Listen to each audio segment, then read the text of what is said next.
I was like, well, why don't we do like a nice old top three? Top three, the Mouse and Castle's top three most underrated experiences at Disney. And then you promptly text me back. You're like, hey, man, I take this seriously. You can't just give me a heads up. I need time to prepare. Which you're gonna make me pick a top three? Mm-hmm. I need like days to prepare. What are we gonna do when we do our top thousands 10 of experiences movies? Like, you are gonna do like a 3-day workshop with all of your team at work. You're not gonna work on anything related to your job, but like take over the whiteboards and plan our post-it notes on the wall. Yeah, whiteboards. Yeah, just gotta like put up. Okay, great mouse detective. No, let's move that down. Okay. Lilo and Stitch. Okay, move that up. Get rid of Oliver and Company. Throw that in the trash. Yeah.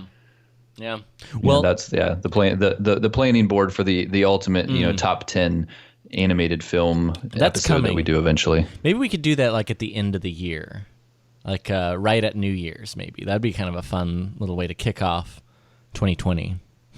Riley Blanton steps down from Mouse and Castle amid controversy of animated film rankings. That's true. So let's go in reverse order. I'll kick us off with my number 3. Keep in mind, I've realized when I kind of look at these lists and rides and experiences and restaurants, and I realize just how little of the parks I've experienced. Because even though I've been there a good number of times as an adult, there are whole swaths of the classic rides and stuff that I've never even done before. Like I was talking to my fiance Savannah about the show tonight, because that's what I do. I bug her about the podcast, and I was wondering like what are hers, and she mentioned like she felt they're kind of underappreciated, but the nostalgia for all of the classic rides. It's a Small World. I think she said the Snow White. Is there Snow White in Adventureland? I think, or some, or that area. The Seven Dwarfs Mine Train? No. From growing up, like some of the. From growing up. Yeah, some of those really just older classic rides that often don't have that much of a line now. Those were hers, but I'll kick us up. My number 3 is actually the Monsters Laugh Floor. So. When was it that I went to this? It was way back. Well, it was one of the celebrations. It wouldn't have been Celebration 5. It would have been Celebration 6, maybe? Because that was also in Orlando. Was it in Orlando? Yeah, it would have had to have been Celebration 6, I think was the first. Because I didn't go to Disney at 5. So this is 2012. For you Disney fans that don't know what he's talking about when he says Celebration, it's a Star Wars event that they do. Sometimes I forget which podcast brain to turn on, the Star Wars one or the Disney one. Yeah, the Star Wars convention is one of the first times I went to the parks. And we went to it was me, Teresa, Trisha Barr, Bethany. I feel like there's the Skywalking Through Neverland people, and we went, and I didn't know what to expect. I was like, this is weird, just like a Monsters Inc. thing. But the quality of the improv, essentially, it's basically a live theater show, but the way that there's the improv that interacts with the audience is just hilarious. And I found myself laughing out loud, which is appropriate because it's the laugh floor taking a theme. If you're gonna laugh anywhere, you should laugh on the laugh floor. Exactly, because they had the cylinders that reacts based on the guest interaction, which is pretty cool. So the Monsters Laugh Floor, I don't think it's one of the ones that has, I think all of these, kind of the common theme is they don't usually have much of a line, which is always a nice part of Disney Parks experience. Yeah, I would say, I would agree with this one. And it's actually a technology they use in a couple different rides, where not rides, but experiences where they have, kind of this show and you're watching these digitally animated characters, but then there's a live voice actor How do they do that? So there's a technology that's actually matching the mouth movements of the character with the live, voiceover actor, so they can actually interact with the audience. So there's some of it's pre-recorded, like the Mike and Sully stuff is pre-recorded, but then you have these other characters that come out that are literally live speaking to the audience as these digitally animated characters. It's really cool technology that they utilize in that, and they also do in Turtle Talk with Crush. That's is right. another one at Epcot where kids can go and sit down in front of Crush, and he's in this like fake, aquarium like tank, and then he's talking through the glass. But they have a guy that's actually doing the voice live, so he can interact with the kids too. So it's a really cool experience, and because it's live, it's always a little bit different. So every time you go, because there's improv involved. And I don't know if you knew this, Riley, but when we're at the Halloween party, they actually are going to have a Halloween themed version of the the Monsters Inc. laugh floor. No way. Okay, well, let's make a stop. Yeah. Let's do it. So, and it's one of the candy stops too. So you can go in there, get candy, and watch the Halloween themed What the version. heck? I'm in. 1,000%. Yeah. Well, sir, your number 3. My number 3. So there's a lot of cool stuff to do at Disney that's not actually in the parks. And, the resorts have, good restaurants and things to do. And then obviously the big draw outside of the parks, probably the biggest draw is is Disney Springs, yes. obviously. Mm-hmm. But there is another area that is kind of Disney Springs-esque that is the Disney Boardwalk. And it's actually part of one of their resorts. They have a resort called the Boardwalk. And when you go to that resort, there is an actual boardwalk that goes around kind of a lake. And that whole area is themed kind of they have a few different resorts there. They have the Yacht Club and the Beach Club Resort, and then obviously the Boardwalk Resort are all there. So it's kind of themed in that kind of old boardwalk style architecture and that type of thing. So it's actually kind of like a thing that you don't hear a lot of people talk about, but it's a really cool area to go. And there are restaurants there. You can get reservations at the restaurants. Go to the boardwalk, get some good food. There's actually a great view of Epcot right over the lake at night. You can actually see the Epcot ball. And it's kind of a little bit more of a low key option than if you don't want to go to Disney Springs where it's like super crowded. Yeah. If you want something a little more low key, a little more slower paced and scenic with the cool atmosphere, Disney Boardwalk is a great place to visit. And one of my favorite restaurants is there as well. So. Oh, wow. Yeah. Okay, so I'm looking at it here. It looks like I'm trying to place where it is in relation to Disney Springs. So it's not. It literally sits right next to Epcot. Interesting. Yeah. No, there it is. Yeah, because there's. So you have run on this boardwalk. It's part of the half marathon. That's where I know. That's where I recognize it because I was like I've never been there, but then I was like it seems vaguely familiar. But no, that's amazing. I've never actually been there properly, other than just running through it.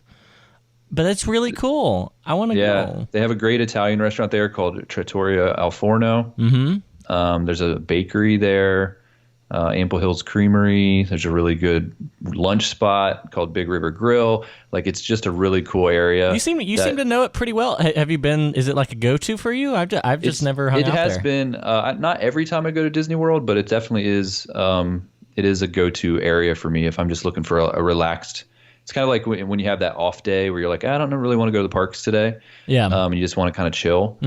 This is a great thing. And there's actually an entrance, that whole area there's like a pathway that goes all the way around the lake. So there's the boardwalk area, but then where the Yacht Club and the Beach Club is, there's a pathway on that side too. And there's an entrance right into Epcot, the back entrance into Epcot. So you can actually enter the parks from that area. So that's another advantage if you wanted to stay at one of those resorts, although they're pretty pricey. Yeah, no, that's true. But well, maybe we'll make it a hang because I'm kind of making a list. Maybe I'm being too ambitious because there's a lot of these things. I'm like, oh, I've never done that. I'll do it on the next Disney trip for the Wine and Dine one, and we are going to be there for a bit, like Thursday through Sunday. But even that, I think maybe there'll be a time in there to grab dinner or something. That'd be cool. But we'll see if we can figure it out. I'll jump in with my number 2 then. Tomorrowland. Specifically, the Tomorrowland Area Transit Authority. The what? I had no idea this was there. But it is there's almost never a line here. And it's basically a small transit train that circles around and above Tomorrowland and get some really awesome views, particularly, and I'm going to say this is the time you should go, is at night. You also get to you get to peek inside Space Mountain. It's just a great way of, like, I remember going on this, I think it was the same trip. That was one of my first times at Magic Kingdom, where everyone's really pooped at the end of the day, and we just hopped on the Tomorrowland train and rode around and just watched the crowds from above, and it was very cathartic, and it did not involve any more walking, which was really nice. So I really appreciate it, and there was almost nobody on it, which was pretty great. Oh, that's cool. So are you talking about the People Mover?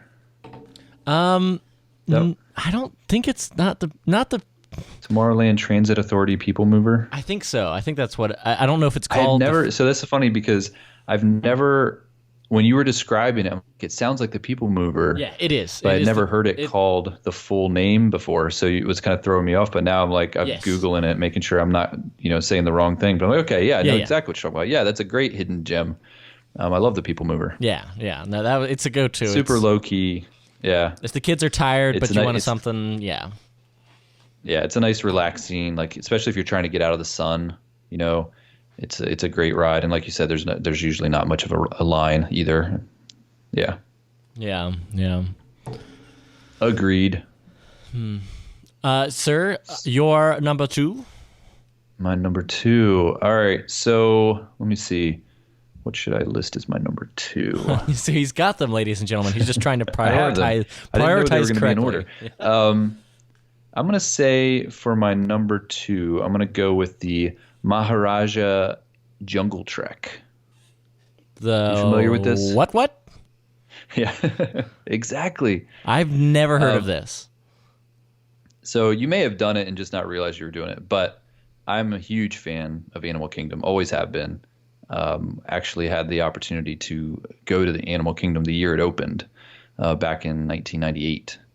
So I've only ever known Disney World because that was the first time I went to Disney World. So I had never been to Disney World previous to the opening of Animal Kingdom. So it's always been part of Disney World to me, and just really fell in love with that park. And I know it's just the park itself is an underrated park. Now it's definitely been in the spotlight because of all the Pandora stuff. But previous to that, it was kind of like the low end. People would like, oh, if we got to skip one park, we're skipping Animal Kingdom. But I always loved the idea of it being kind of a theme park and also a nature preserve or zoo type situation, where you could go and ride a roller coaster and then walk over and see elephants. It's just a very cool mashup. And so I always loved it and loved like the safari and all of that stuff. So, but one of the things that a lot of people don't do or don't realize you can do at Animal Kingdom is they have these little pathways that you can go on that take you deeper into the park, and you can see different animals. So they have like one that's called Gorilla Falls, where the gorillas are at, and then they have this Maharaja Jungle Trek, which is where the tigers are at. And I'm big fan, tigers, favorite animal. And you can go up to these, you go down these pathways. It's designed very cool, almost to look like ruins. And you can go back there, and then they have these walls of glass that are built into these ruins, and the tigers are behind it. So you can literally walk up to the glass and see the tigers in a somewhat natural habitat looking area. So, and more often than not, when you go back there, it's not like sometimes you go to a zoo and the animals are kind of hiding behind a thing and you never really see them. They're usually walking around, they're playing. I had one time that I went back there and the tiger literally walked right up to the glass. And so I was just like the thickness of the glass away from this giant tiger. Are you a little scared? No, but it was cool to see like this animal that close, and it's just one of my favorite things to do when I go to Animal Kingdom is go back on that trek, and take a look at the tigers. Yeah, it looks. I had no idea that those paths were back there, and I literally just did like a pretty full day at Animal Kingdom, which is pretty hilarious when I think about it. That's awesome, man. I will. I guess next time we go to Animal Kingdom, which I will be taking my nieces probably to Animal Kingdom, that trip, probably that Friday morning. So I might have to include that on the list. They're big fans of all kinds of animals. which is why I think it's the perfect park to introduce them to. But yeah, man, all right, I'm going to jump up. It's my number one, and I go there pretty much every time I'm at the parks, and that's the Swiss Family Treehouse. Yes, ladies and gentlemen, the Swiss Family Treehouse. So it's the list of Disney movies that I watched growing up. It's pretty narrow. I think I've told the stories on the podcast, so I won't belabor the point. But I grew up overseas, so the only movies we had access to were the ones that friends and family would send with us as a VHS tape. So we had like the same probably dozen or so movies and TV shows that we'd watch over and over and over and over again. But one of them was the Swiss Family Robinson, taped off of TV at my grandmother's house. So it was a pretty heavily edited version, if I remember right, because the whole thing was like an hour and a half. Did they pause the commercials when they were recording this? Oh, okay, yeah. So you'd have the little at each commercial. I remember the days. So, but I just remember always thinking, as like a 8-year-old kid, that's so cool. I want to live in that tree house. So as a college age dude going to the parks the first time, I didn't know that was a thing at the parks. And then I see it there and I'm like, no way. It's like a specific part of my childhood, which I'm sure that's how most people feel when they go to all the other rides about the movies that they grew up watching. But for me, that is the Swiss Family Treehouse, and there's never much of a crowd. No special line or anything like that. It's a little narrow if there is a crowd sometimes, but you just literally walk through a tree, and it's really well decorated and themed, and it offers kind of a nice view over Adventureland. It's pretty great. So yeah, it is pretty great. And that's actually been a late discovery for me as someone who's been to the parks many times.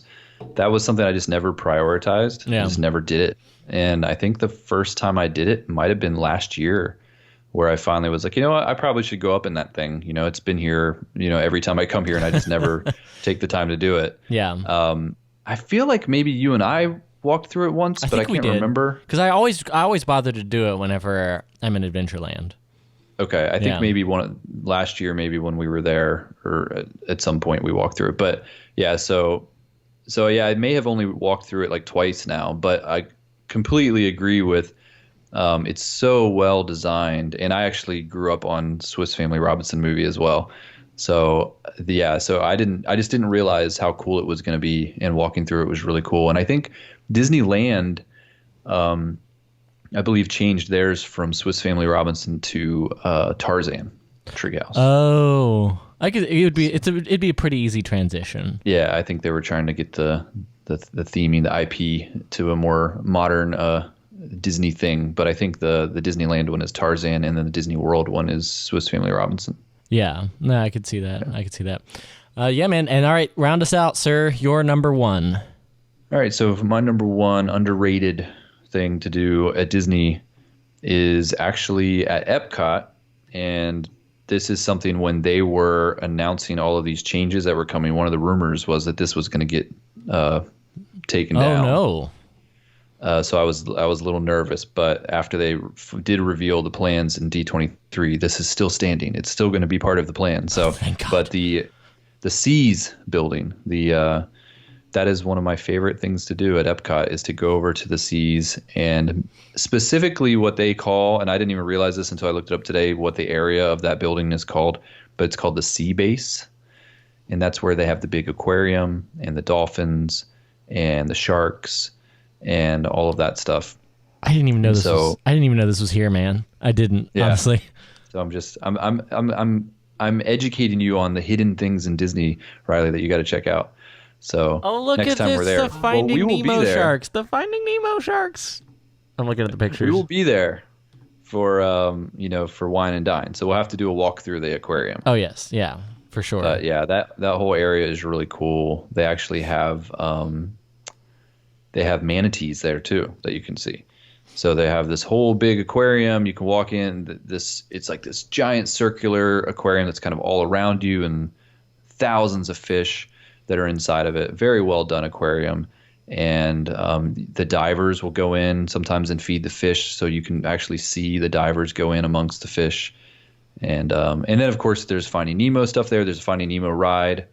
That's not a great ride, but it's there, and that's where Turtle Talk with Crush is as well. So that whole building, that whole area of Epcot is definitely underrated. I've seen Turtle Talk with Crush, but at Disneyland, which is like over with the Beauty and the Beast library. I forget the exact part, but it was pretty. It was pretty great. So I wouldn't mind doing Crush. Crush is kind of hilarious. Yeah, we went one time to Turtle Talk with Crush. We went once, and Quinn chickened out because he was very young. His first time going to Disney, he was only like 4. And he chickened out when he got up to the front. He didn't get close enough where he would have the chance to interact with Crush. And so we had to pep talk him. We left, we did something else. I was like, hey, you want to go back and do that Turtle Talk? Because you could kind of see the strategy. If you wanted your kid to be part of the show, you kind of knew where to set them and all that stuff. Oh, yeah. And so once I got the idea of it, I talked to him. I kind of got his, I gave him the pep talk. I'm like, hey, when we go back in there, you got to sit right on the front row. You got to sit in this area. When they ask if any kids have questions, you raise your hand really high. Kind of gave him the pep talk, and he did. And it was really cool because it was his first time at Disney World, and he got a chance to be a part of that show. And they actually asked him a question. He got to ask Crush a question, and Crush talked to him like, "Hey, Quinn," like that kind of thing. So it was really cool, really cool experience. And you didn't put too much pressure. You were like, "Dang, sit right here and raise your hand." You talk to Crush, and then look back at the camera. No.